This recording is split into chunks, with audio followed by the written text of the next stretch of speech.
Motor 93 Central. I have Motor 91 with me. We're going to do a felony stop in front of Dewey Foster. Copy type. Copy that. Turning into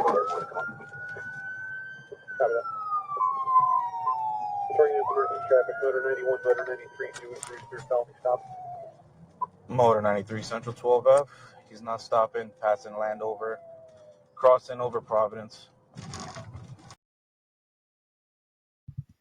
Hello, this is Jason Matthews. I'm a recently retired law enforcement officer. I was also a use of force instructor and a taser instructor during my career. And in this video, I'm going to be commenting on this public domain video that was released out of Florida. I'll be giving you my perspective based on my training and experience and providing you some information that the general public doesn't know about law enforcement. I'll be watching and reacting to what I'm seeing in real time, just like you. Stay to the end to watch the full video without commentary. But before we get started, if you support the police, click the like button. And if you do not support the police, click the dislike button. It's anonymous, and I'm just curious of where you stand. Okay, let's get started. It looks like we are about to go on a police pursuit felony stop. And so a couple things have already happened in this video that I want to acknowledge. So let's go back to the beginning here a few seconds so I can comment on those things that have already come to mind, that have already piqued my interest, and some things that I think that you might want to know as part of the general public that you might not know already. Motor 93 Central. I have Motor 91 with me. We're going to do a felony stop in front of Dewey Foster. Copy type.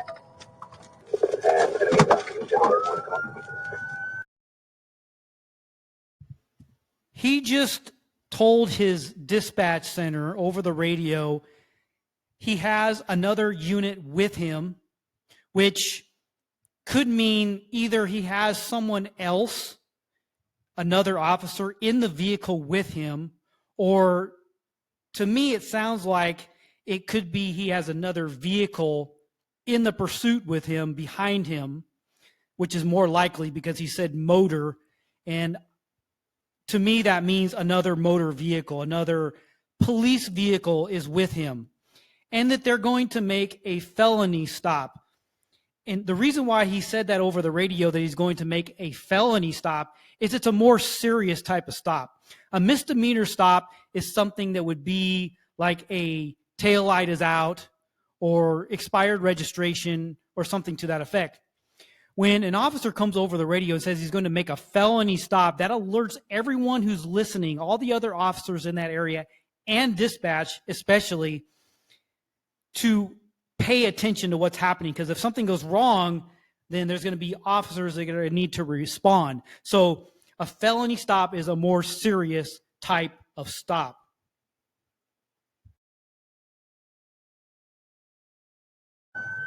Copy that.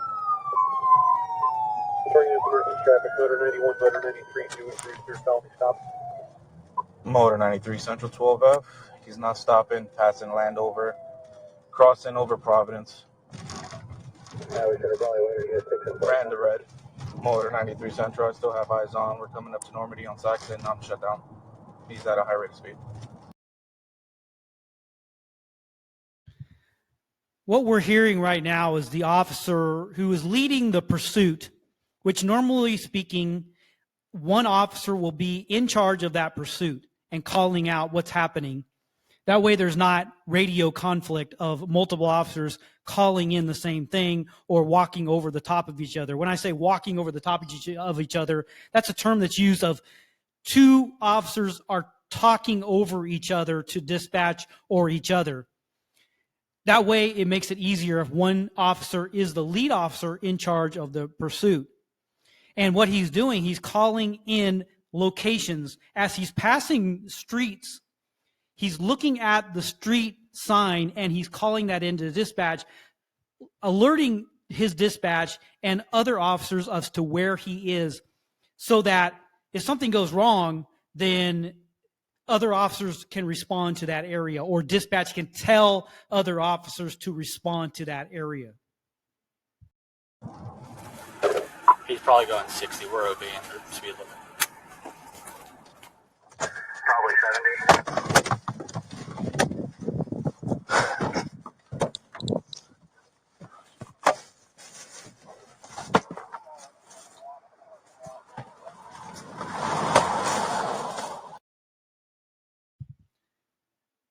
What you just saw are what are called, there's different names for them in different jurisdictions, but I know them as spike strips.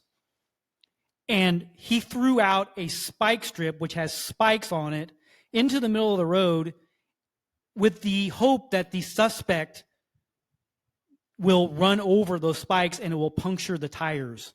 And then what he will do, once that suspect passes that area, he will retrieve the spike strips and then go back into normal duty or move ahead in the case that they did not puncture the tires. And many times there'll be multiple officers out in the area they think he's going to pass to throw out spike strips. That way there's more of a chance that he will run over.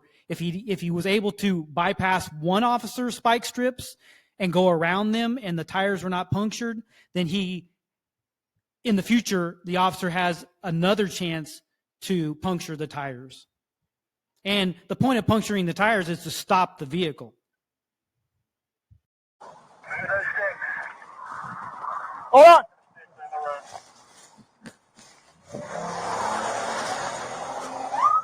Ticket, back tire. He's going westbound into the wood line from Reed Ellis. I need 2 patrol units. Sheriff's Office, K9! Stop, you're gonna get bit! K9 only needs 1 or 2 people with him.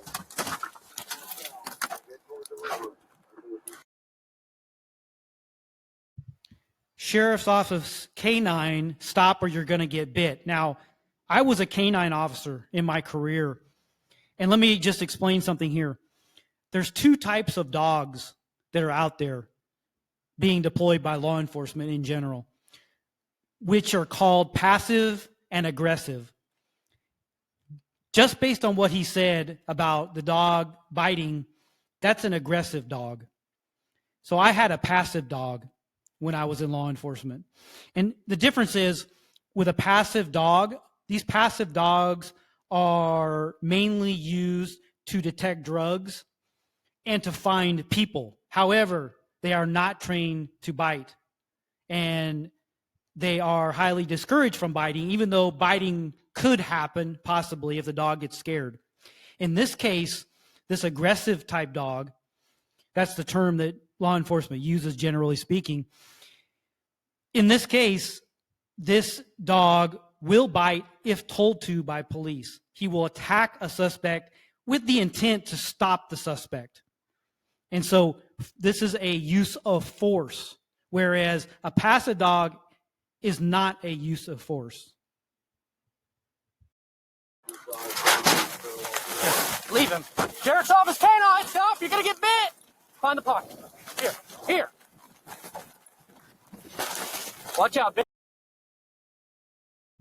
As you can see, this dog is excited. And that's generally what you want with a canine dog, is a dog that is very eager to do its job. And so they get excited and they actually start crying or howling in the back of the vehicle when they know they're about to get deployed, or whining and barking. And this reminds me of something that happened to me one time. My dog was so excited, he was pulling so hard that we were going down into a ravine one time, and the dog pulled so hard that I fell and tripped and actually fell backward because I was going downhill, and I hit the back of my head. So these dogs pull hard. They're supposed to obey the commands of the handler, but sometimes they just get so excited that you really have to keep a hold on them because they will pull extremely hard. A big jump.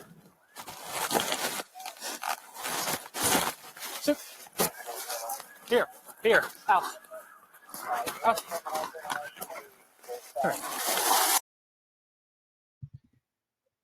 As you saw, that dog had a flip-flop. I believe it was a flip-flop in his mouth. What is that? That is a scent item. And so what will happen is if an officer has a clothing item that belonged to the suspect, he will give that to the dog, and then that dog will know what the scent of the person is that they're looking for. That will clue them into that scent. Then they can follow that scent It's called a funnel. They will follow that scent, which is a funnel, into the woods, as you can see, and they will track that suspect. They will have a better chance of tracking that suspect and honing in on their smell.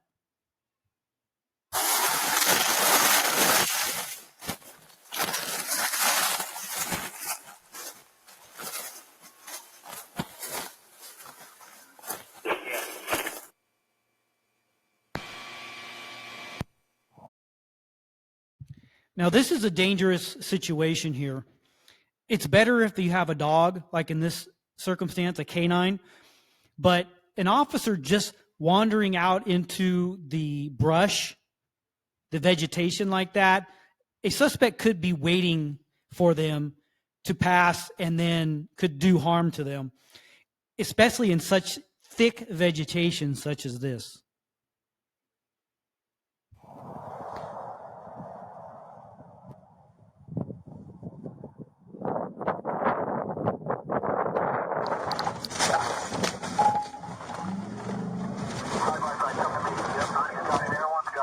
Get on the ground! Get on the ground! Get on the ground! Get on the ground! Put your hands behind your back! Now! That officer, he just pulled a taser. And I can tell it's a taser because just by looking at it as an experienced officer, but also if you notice, he pulled it out on his, what we would call, it's basically his left hand. He used his left hand to pull it out and to hold it. And that would be your weak hand. That's what it's called, your weak hand. The strong hand is the side that you would have a firearm. And so he's pulled out the taser and he is giving commands to the suspect. Very direct, clear, concise, loud commands, so there's no mistake on what he wants that suspect to do. Now! Put your hands behind your back! Don't you fucking move. I don't care. You don't move and you'll be fine. A couple things here. First of all, the suspect, I don't know if you heard, he said, "I have a knife in my pocket," which that's pretty rare for a suspect to volunteer that information. Usually they will not say a word. But second of all, we have the officer pointing that taser directly at the suspect's back. And why is that? That's the meatiest part of the back. That is a center point of the back. And when a taser is used, in order for it to be effective, it needs to be pointed at a major muscle group. Because if it's not pointed at a major muscle group, more than likely it will not be effective. It will not get neuromuscular incapacitation. That's what it's called.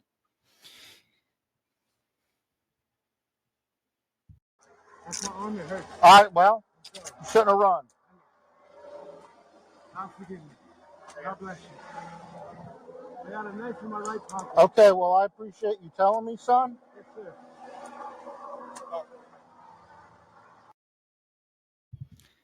I don't know if you just noticed what that officer did with those handcuffs.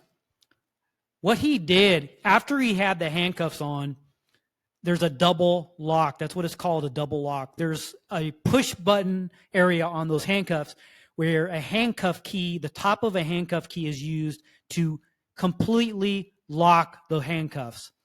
And that just makes it more secure so the suspect cannot escape out of the handcuffs. Because if you do not double lock the handcuffs, they're easily, not, I wouldn't say easily, but they are easier to escape from. Knife. Chief.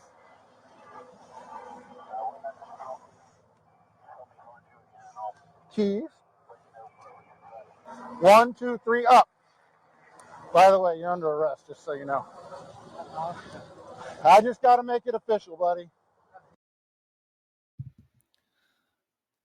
I don't know what the policies are in all departments. There could be a policy in this department or this agency where it's required that the officers tell someone when they're under arrest. However, case law, you do not have to tell a suspect that they're under arrest. You do not have to say you are under arrest. You can simply arrest someone, put them in handcuffs, put them in a vehicle, transport them to jail, and then not say a word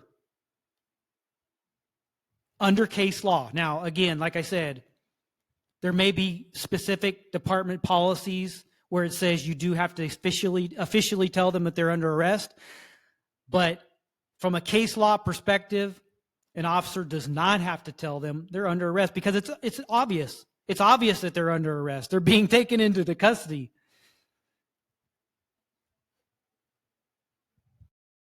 Oh, you know what? Sit him in the back of the truck. Do you mind if I have some water? Well, we'll have to work on water in a minute. I'm dying of thirst out here, sir. I know. We'll work on that. All right? Put your back against the toolbox. Chief, you ride back here with him? Yep. Or you want me to ride back here with him? Keep sliding all the way. All the way. Motor 90 Central, myself and the chief have him. Now, that's an interesting transport of someone under custody in the bed of a vehicle. Why do I say that? Because there could be some liability issues there. If they have an accident and he's not secured with a seatbelt, because normally speaking, law enforcement in most jurisdictions that I've heard of, you're required to put a seatbelt on them for their safety. Every department is different. Every agency is different in policies. But me just looking at this as a retired law enforcement officer, I would not want to put someone in the bed of a vehicle. I wouldn't want, because of liability circumstances and potentials there. Like if the vehicle had an accident and the suspect went flying out of the vehicle or got injured in some way. We're bringing him out in my truck to a hard road. I'll put the tailgate up, Chief. Watch your toes. You good? Okay, before I play the full video without commentary, if you enjoyed this video, click the subscribe button and ring the notification bell to be notified when new videos are released. If you have any comments about this video, if you think I missed something that you wanted to have addressed by me, let me know in the comment section. And take care and have a great day. Motor 93 Central. I have Motor 91 with me. We're going to do a felony stop in front of Dewey Foster. Copy, Tech. Copy that. Returning to emergency traffic, Motor 91, Motor 93, Jewish Rooster, felony stop. Motor 93 Central 12F. He's not stopping, passing Landover, crossing over Providence. We should have probably waited to get 6 and Ran the red. Motor 93 Central, I still have eyes on. We're coming up to Normandy on Saxon. I'm shut down. He's at a high rate of speed. He's probably going 60. We're obeying the speed limit. Probably 70.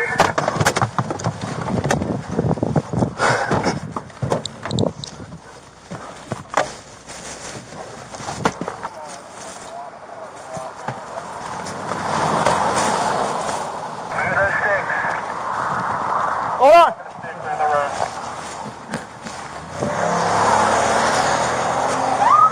Dickhead, back tire. He's going westbound into the wood line from Reed Ellis. I need 2 patrol units. Sheriff's Office K9! Stop, you're gonna get bit! K9 only needs 1 or 2 people with him.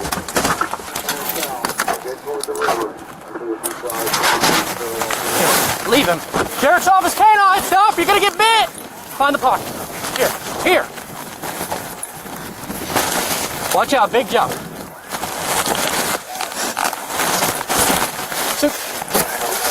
Here, out.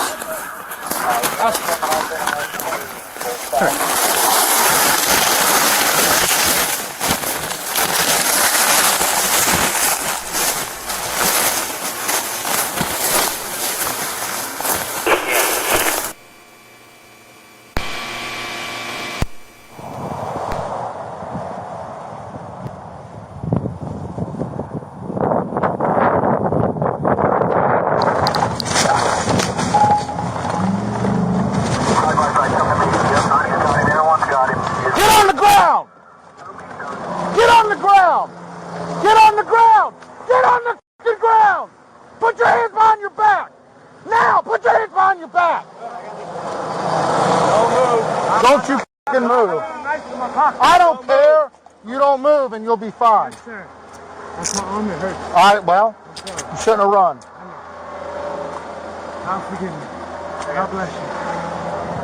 I got a knife in my right pocket. Okay, well, I appreciate you telling me, son. Yes, sir. Nice. Chief?